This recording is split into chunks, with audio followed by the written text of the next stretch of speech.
आज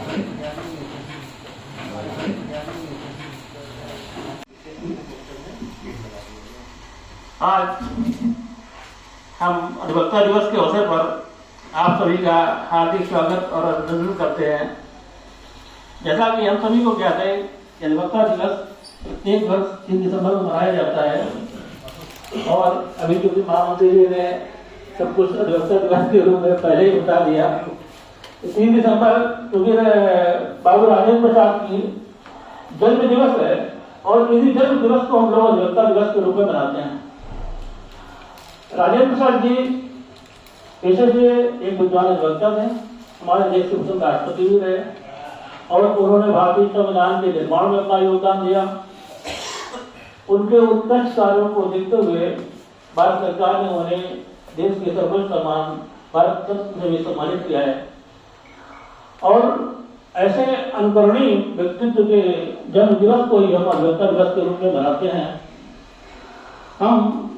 उन्होंने देश के नवनिर्माण में, सामाजिक कार्यों में हमेशा अधिक से अधिक भाग लिया और अधिवक्ता समाज भी हमेशा सामाजिक कार्यों में और देश के नवनिर्माण में हमेशा अग्रणी भूमिका निभाता रहा है। हम सभी अधिवक्ताओं को सामाजिक कार्यों में और देश के नवनिर्माण में हमेशा आगे आना चाहिए। आज भी अगर देखा जाए तो भारत की न्याय व्यवस्था अधिवक्ताओं के कार्यों पर बहुत अधिक निर्भर करती है और ये कहना संयुक्त न होगी कि अगर आज अधिवक्ता न हो तो देश के नागरिकों को न्याय मिलना एक असंभव लगता है। न्याय दिलाने में अधिवक्ता समाज की एक बहुत महत्वपूर्ण भूमिका है और हम सभी एक ऐसे गरिमा में कैसे जुड़े हुए हैं। आज इस अधिवक्ता दिवस के अवसर पर हम सभी को एक संकल्प लेना चाहिए कि इस गरिमा में कैसे की गरिमा को हम हमेशा बरकरार रखें ताकि इस पवित्र वृत्ति को कभी दूषित और कलंकित न होने पाए।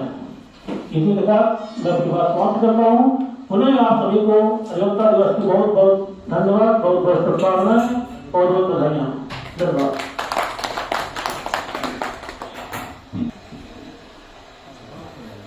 हमारे बीच हमारे संघ के पूर्व अध्यक्ष D.R. द्विवेदी साहब मौजूद हैं। मैं उनसे आग्रह करूंगा कि वो आज अधिवक्ता दिवस के अवसर पर अपनी कविता के माध्यम से कुछ पंक्तियां हमारे सभी मित्रों को सुनाएं ताकि अधिवक्ता दिवस में और अधिक चार लग सके।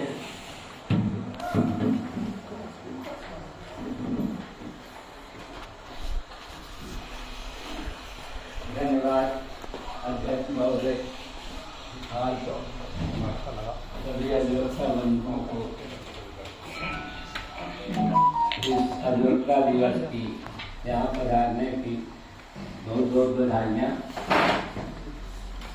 इस उपलक्ष्य में अभी चर्चा हो रही थी, एक वो दिखाया इन्होंने वीडियो सरिया वाला, तो उसमें बड़ा दर्द हुआ कि वाकई इस तरीके के तमाम दृष्टांत हो जाते हैं जिसमें आदमी अपने कर्तव्यों को भूला हुआ है। तो इसी कड़ी में मैं 2-4 पंक्तियाँ आपके सामने सुनाना चाहता हूँ। परम पिता से प्यार नहीं, रहे शुद्ध व्यवहार नहीं, इसीलिए तो आज देख लो कोई सुखी परिवार नहीं।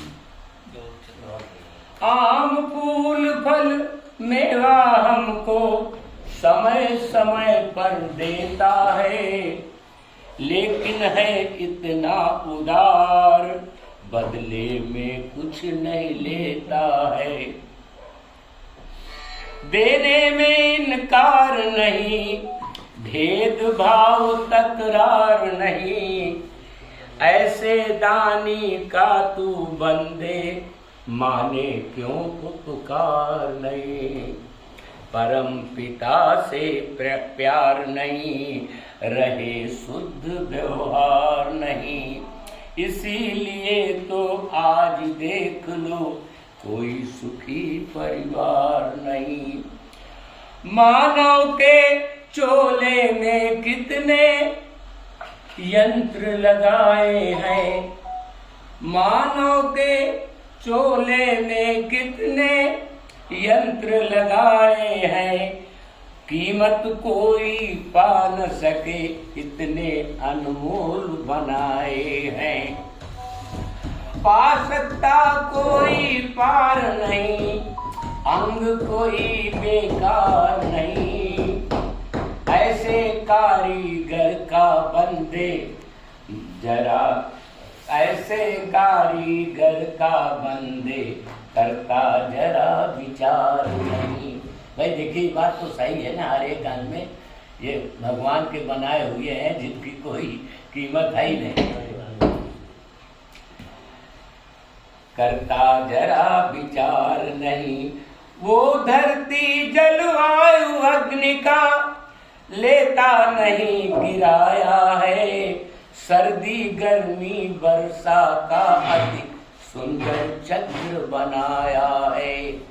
लगा कोई दरबार नहीं, कोई सिपह सालार नहीं, कर्मों का फल मिले सभी को, रिश्वत की सरकार नहीं, परम पिता से प्यार नहीं, रहे शुद्ध व्यवहार नहीं, इसीलिए तो आज देख लो कोई सुखी परिवार नहीं। जाने कहाँ चांद सूरज का है बिजली घर बना हुआ, पल भर में भी खेल न होता, कहाँ कनेक्शन जुड़ा हुआ। खंभाया कोई तार नहीं, खंभाया कोई तार नहीं, खड़ी कोई दीवार नहीं,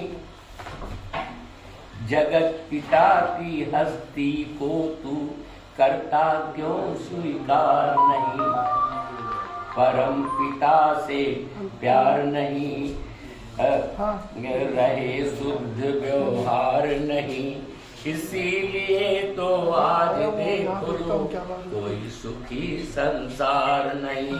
अंतिम मंत्र। जिस दिल में प्रभु की याद नहीं, श्मशानु से हम कहते हैं, भूला है जो उस मालिक को, हैवान उसे हम कहते हैं।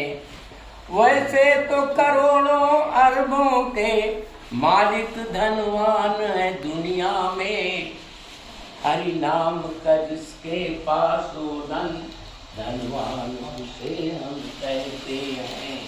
परम पिता से प्यार नहीं, रहे शुद्ध व्यवहार नहीं, इसीलिए तो आज देखो।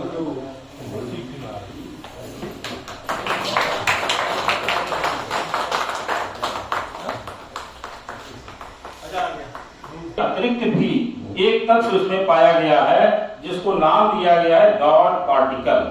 आप लोगों ने सुना होगा कुछ दिन पहले, बहुत ज्यादा इस पे रिसर्च अभी भी चल रही है उस पे रिसर्च, लेकिन उन्होंने यही पाया कि हर कण में एक गॉड पार्टिकल मौजूद है जिसकी खोज वो आज तक नहीं कर पाए। तो विज्ञान भी इस बात से मान के चलिए सहमत है और हमें मानना चाहिए, क्योंकि आत्मविश्वास जो हमारे अंदर आता है वो ईश्वर की आराधना और उसकी प्रेरणा से ही आता है। और जो हमारा प्रोफेशन है, इस प्रोफेशन में अगर हमारे अंदर आत्मविश्वास की कमी है तो हम किसी का सामना नहीं कर पाएंगे। हमें सबसे ज्यादा जरूरत आज की डेट में आत्मविश्वास की ही है। जितना आत्मविश्वास हमारे अंदर होगा उतना ही हम अपने क्लाइंट के लिए अच्छा डिफेंड कर पाएंगे।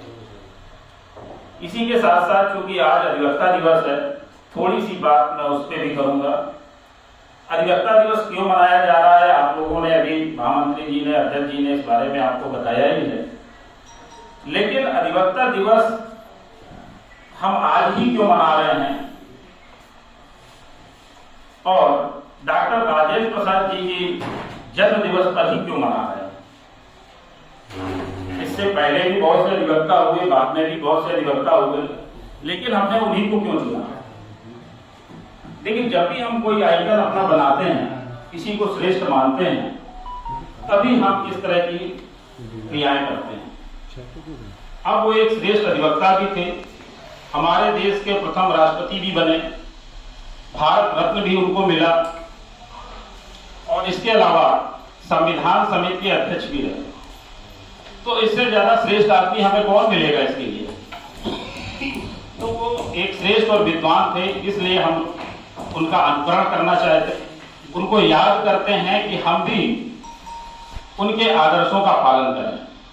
केवल दिवस मनाने के लिए नहीं है, ये दिवस इसलिए बनाए जाते हैं कि हम उनको याद करें, उनके द्वारा किए गए कार्यों को याद करें और जो भी श्रेष्ठतम हो सके हम उनको करें और उनका पालन भी करें। केवल दिवस मनाने से कुछ भी नहीं होने वाला है, हमें उनके आदर्शों का पालन भी करने की आवश्यकता है। और जो सबसे ज्यादा आवश्यकता हमारे इस प्रोफेशन में है वो है कि हमें सतत अध्ययन करना है, निरंतरता बनाए रखनी है, ब्रेक नहीं आना चाहिए। क्योंकि अधिवक्ता ही एक ऐसा है जिसके नाम के आगे विद्वान लगाया जाता है, और विद्वान इसीलिए लगाया जाता है कि वो निरंतर अपने को अपडेट करता रहता है। वो सम और विषम परिस्थिति दोनों में ही अपने को संतुलित रखता है, और संतुलन बनाए रखने के लिए उसको निरंतर अध्ययन की आवश्यकता है। जब तक वो निरंतर अध्ययन नहीं करेगा तब तक वो संतुलन नहीं बना के रख पाएगा। तो हमारी आप सब लोगों से भी रिक्वेस्ट है कि अधिवक्ता दिवस पे हम कम से कम उनको याद करते हुए उनके आदर्शों को भी पालन करने की कोशिश करें। धन्यवाद। साथियों, उन्होंने अपने ओजस्वी विचारों से हमें एक नई राह आज दिखाई है। ग्रुप डिस्कशन में हमें शिक्षा तो देते ही थे, एक नई अधिवक्ताओं के लिए हमें संदेश दिया है। अब मैं आगे अपने पूर्व महामंत्री श्री शशिकांत अग्निहोत्री से निवेदन करूंगा कि वो भी इस संबंध में हमें कुछ संदेश दे दें।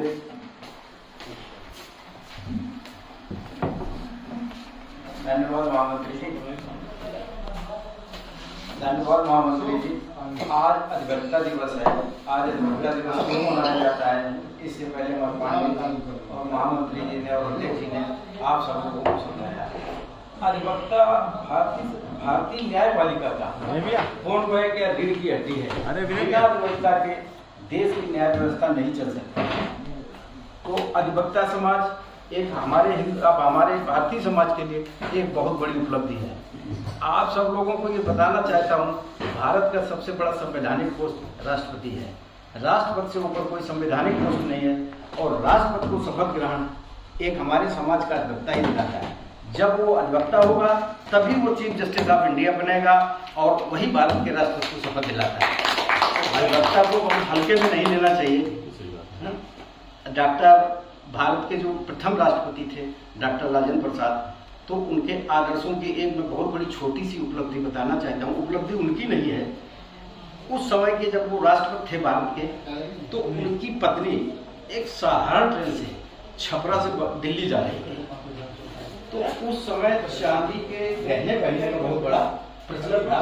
तो उनके वो चांदी के गहने एक बहुत नॉर्मल झोले में भरे हुए थे, और वो दिल्ली जा रहे थे। अलीगढ़ और दिल्ली के बीच में वो किसी ने चोरी कर ली। तो वो जब चोरी हो गए तो वो रोने लगी। तो ट्रेन टिकट इंस्पेक्टर या टीटी आया होगा कि वहाँ माता जी कहाँ रो रही हो, कहाँ जा रही हो। तो वो जनरल टिकट में उस समय जब भारत के राष्ट्रपति थे, तो जनरल में उनकी पत्नी यात्रा कर रही थी जनरल बोगी में। तो उन्होंने जब ये बताया कि आप कहाँ जाओगी, तो उन्होंने बताया कि दिल्ली जाएंगे। कि दिल्ली में कहाँ जाओगी? नहीं, राष्ट्रपति भवन नहीं बताया, कि जो मतलब अपने आदमी की भाषा में बताया कि हमारा पति भारत का सबसे बड़ा आदमी है। उस समय नाम नहीं लिया था उन्होंने, डॉक्टर राजेंद्र प्रसाद का। तो लोगों ने पूछा कौन सबसे बड़ा आदमी, कि वही। तो किसी ने वैसे बैठा होगा पड़ोस में, तो उसने ये कह दिया कि क्या राष्ट्रपति के यहाँ जाओगे? कि हाँ। कि कौन हो? कि मैं उनकी पत्नी हूँ। तो भाई साहब को ट्रेन रोक दी गई, ट्रेन रोक दी, उसकी वो हुई। तो मैं ये बताना चाहता हूँ कि वो कितने साधारण व्यक्ति थे डॉक्टर राजेंद्र प्रसाद, कि उनकी पत्नी को ना कोई सुरक्षा थी उस समय, और जनरल बोगी में वो यात्रा कर रही थी। फिर उनको जब ये पता चला प्रोटोकॉल को कि राष्ट्रपति की बेटी है, तो दिल्ली से राष्ट्रपति भवन भेजा गया उनको सुरक्षा में लेके। तो वो बताने लगी कि भाई ऐसा ऐसा हो गया कि कोई बात नहीं, जिसका था वो ले गया। वो इतने साधारण पुरुष थे। डॉक्टर राजेंद्र प्रसाद फटे हुए कपड़े मतलब जैसे सिलाई की हाथ से सिल लिए जाते तो वो पहनते थे। तो उनके बारे में, उनके आदर्शों पे हमारा अधिवक्ता समाज चले तो आज भी हम लोग बहुत ऊंचे उस पर पहुँच सकते हैं। तो डॉक्टर राजेंद्र प्रसाद के आदर्शों पे हम सभी साथियों को चलना चाहिए। और अधिवक्ता पुनः ये कहना चाहता हूँ, अधिवक्ता न्यायपालिका की फॉर्मैट है। इसके बिना अधिवक्ता के देश की न न्यायपालिका चल सकती है न देश चल सकता है। चाहता हूँ पत्नी का भी आपको तारीफ इसलिए करनी चाहिए कि आप जो मर्यादा है अपनी भारत संस्कृति, तमाम पत्नियां अपने पति का नाम नहीं लेती है ना, इसलिए सबसे बड़ा आदमी तो कह दिया, लेकिन नहीं कहा हमारे राजेंद्र प्रसाद या कलुआ पथरुआ यार कल तुम रामू है। विशेष बात बताई, बाबू राजेंद्र प्रसाद जी के बारे में भी कुछ संस्मरण अच्छे बताए। अब मैं इसी क्रम में आगे अनुग्रह करूंगा अपने पूर्व महामंत्री श्री विनय अवस्थी जी से कि वो भी इस संबंध में कुछ हमें संदेश देंगे।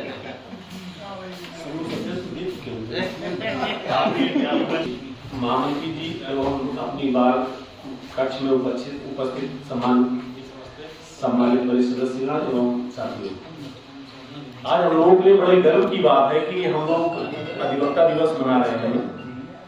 जैसा कि हमारे अग्निहोत्री जी ने भी कहा कि अधिवक्ता जो है हमारे समाज में एक ऐसा प्रबुद्ध वर्ग है जिसको हर क्षेत्र का ज्ञान होता है, और इसीलिए सिर्फ अधिवक्ता ही ऐसा होता है जिसके आगे विद्वान लिखा जाता है, किसी अन्य व्यक्ति के आगे विद्वान नहीं लिखा जाता है। तो ये सामाजिक मान्यता है कि अधिवक्ता को हर फील्ड का ज्ञान होता है, चाहे कचहरी का हो, चाहे टैक्स का हो, चाहे लिटिगेशन का हो, चाहे कंपनी का हो, चाहे सोसाइटीज का हो। हर क्षेत्र का जब तक उसको ज्ञान नहीं होगा तब तक वो अपनी बात को किसी भी न्यायाधिकरण में या हाई कोर्ट या सुप्रीम कोर्ट या लोकल न्यायालय में नहीं कह सकता। तो हम लोगों को प्राउड फील करना चाहिए। बहुत से लोग ये सोचते हैं कि जो है हमेशा ये कहते हैं कि हम जो प्रोफेशन या जो बिजनेस कर रहे हैं वो अपने बच्चों को आगे नहीं बढ़ाएंगे, उसको उनको उसमें नहीं डालेंगे। लेकिन हम ये कहते हैं कि हम जिस प्रोफेशन में हैं हम बड़े गर्व से कह सकते हैं कि दुनिया के सबसे अच्छे प्रोफेशन में हैं, और उस प्रोफेशन में कभी भी रिटायरमेंट नहीं होता है। जब तक हम इस जीवन में हैं तब तक हम उस अधिवक्ता को अपने काम को पूछते हैं और उसके द्वारा अपने परिवार का पालन पोषण करते हैं। तो हम लोगों को हमेशा गर्व होता है कि हम अधिवक्ता प्रोफेशन में हैं, और हम तो ये कहते हैं कि सभी को अपने बच्चों को अधिवक्ता के ही बनाना चाहिए, क्योंकि अधिवक्ता ही समाज में एक ऐसा व्यक्ति होता है जो हर फील्ड का ज्ञान रखते हुए समाज को दिशा देता है कि समाज किस तरीके से बेहतर बनाया जा सकता है। तो इसलिए जो है कभी भी, और हमारा ये मानना है, कभी भी अपने प्रोफेशन को क्रिटिसाइज नहीं करना चाहिए। हमेशा नए नए उनमें इनोवेशन करने चाहिए कि कैसे हम अपने प्रोफेशन को अच्छा बना सकें और समाज में उसका सम्मान बढ़ा सकें। इसीलिए आज भी आप देखिए हिंदुस्तान में अधिवक्ताओं का ही स्वतंत्रता से लेकर के आज तक सबसे बड़ा योगदान है समाज में, और इसीलिए जो है अधिवक्ता का स्थान समाज में सबसे अलग होता है। उसको बुद्धिमान ही कहा जाता है। कभी भी कोई बहस होती है, अगर पता लग जाता है कि ये वकील है तो आदमी चुप हो जाता है, कहता है ये वकील साहब है, इनसे बहस मत करो। तो इसलिए जो है हम लोग को बड़ा गर्व फील होता है कि आज हम लोग उस समाज से जुड़े हुए हैं जिसमें समाज में जिसका सबसे सर्वोच्च स्थान है। और जैसे विदेशों में भी, जैसे अमेरिका वगैरह में, अमेरिका का सबसे नंबर 1 प्रोफेशन है अधिवक्ता। तो हम लोगों को भी उसी स्टेज में इसको लेकर के जाना चाहिए कि आज की डेट में जो बच्चे पढ़ाई करते हैं, इंजीनियरिंग करते हैं, IIT करते हैं, वो छोड़ करके अधिवक्ता बने और अधिवक्ता बनकर के देश को नई दिशा दें, उसको विकास में, उसके समाज को उत्थान में अपना योगदान दें। तो इसी शब्दों के साथ मैं पुनः आप सभी को अधिवक्ता दिवस की बधाई देता हूं। बहुत बहुत धन्यवाद। महात्मा गांधी अधिवक्ता थे। जिसने देश आजाद कराया महात्मा गांधी अधिवक्ता, वल्लभ भाई पटेल जिन्होंने एकीकृत किया अधिवक्ता, संविधान जिसने बनाया भीमराव अम्बेडकर अधिवक्ता, ये सब चीजें इकट्ठी कर दो। वल्लभ भाई पटेल जी की एक मतलब सभी को याद होगा संस्मरण कि जब एक बार वो बहस कर रहे थे और उनके पीछे से आकर उनके जूनियर ने कुर्सी दी और उसको उन्होंने देखा और देख करके जेब में रख लिया। बाद में जब बहस खत्म हो गई तो लोगों ने पूछा कि उसमें क्या लिखा था, बोले उनकी वाइफ की डेथ हो गई थी। तो ये होता है मतलब अधिवक्ता का डेडिकेशन अपने क्लाइंट के प्रति। तो अगर हम लोग ईमानदारी से अपने काम के प्रति ईमानदारी रखते हैं तो जो है हर जगह रिकग्निशन उसको मिलती है। अब आप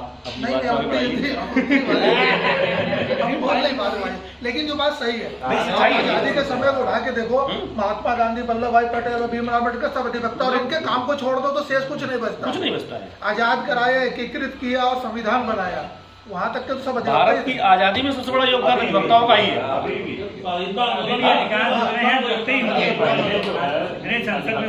के लिए ज्यादातर लोग इंग्लैंड ही पढ़ने जाते हैं। हाँ, सही बात है। उसका कारण क्या था? क्योंकि ये राजशाही शौक था वहाँ का। ये इंग्लैंड में बहस करने के बाद जब वाकई कोई लगता था कि नहीं वकील साहब ये भी होनी चाहिए तो वो पीछे वाले पैकेट में डाल देता था। उसके लिए बहस कोई तय नहीं होता था।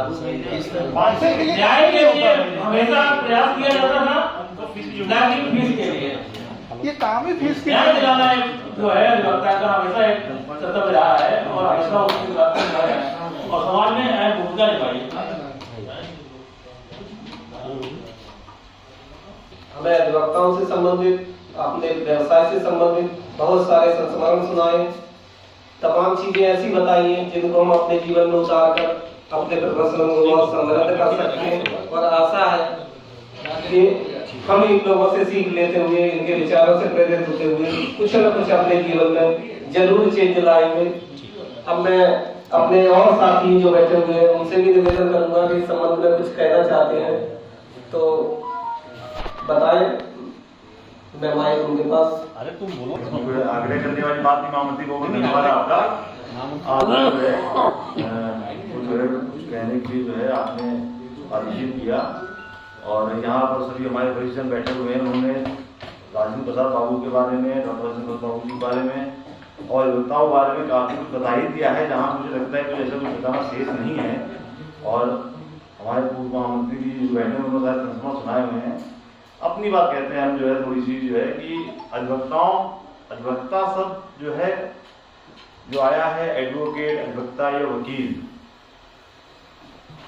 मेरा जहां तक मानना है कि अधिवक्ता सिर्फ एक डिग्री लेने से ही अधिवक्ता नहीं बनता। उसके मिजाज में भी वो एक वकील का एक मिजाज होता है। वो वकील अपने मिजाज से वकील होता है, ना किसी डिग्री बहुत लोग की है। यहाँ में कानपुर शहर में, उत्तर प्रदेश में, पूरे हिंदुस्तान में बहुत डिग्री लिए हुए हैं। वकील अपने नॉलेज से, अपने मिजाज से वकील बनता है। हर व्यक्ति जो किसी भी अपनी बात को किसी भी फोरम के समक्ष, किसी भी हायर अथॉरिटी के समक्ष रखने में सक्षम है, वो हर व्यक्ति वकील है, हर वो व्यक्ति लगता है। अधिनियम का जो उल्लेख करता है, अधिनियम का जो वर्णन करता है, उसको ये अधिवक्ता कहा जाता है। जो अधिनियम को व्यक्त करे, अधिनियम को किसी हायर अथॉरिटी के सामने व्यक्त करे, पूर्णतः उसका इंटरप्रिटेशन करे, उसको ये अधिवक्ता कहा जाता है। बाकी हर व्यक्ति जो अपनी बात रखने में सक्षम है, और ये चीज वकील के अंदर मिजाज होनी चाहिए कि आप कहीं भी समाज में बैठे हैं, परिवार में बैठे हैं या कहीं दोस्तों यारों के बीच में बैठे हैं, तो आप अपनी बात को स्पष्ट तौर से रख सकते हैं कि आप क्या कहना चाहते हैं, क्या सही है, क्या न्याय संगत, क्या विधि सम्मत है।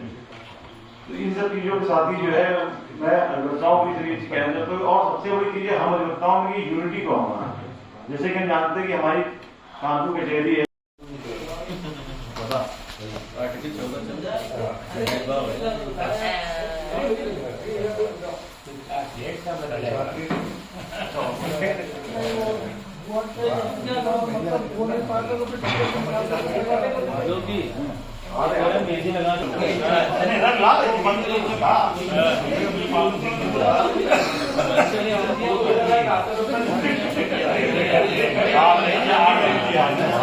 टेक्निकल खराब हो गया उनको